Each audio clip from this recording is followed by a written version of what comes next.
अस्सलाम वालेकुम व्यूअर्स, क्या हाल चाल है आपके। माशाल्लाह आप ठीक ठाक होंगे।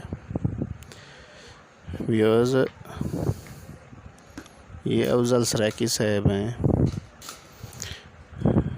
Drama actor. आजकल जो हमारी टीवी पे ड्रामे चलते हैं ना, उसमें ये भी एक्टर हैं। और इनसे मुलाकात अभी चंद दिन पहले हुई है मेरी। और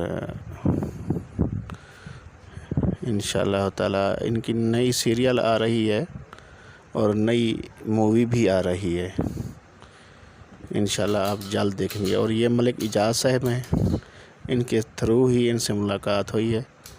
और इनका भी नया चैनल मैंने आपसे मुतारफ़ करवाना है। मलिक इजाज़ साहब हैं।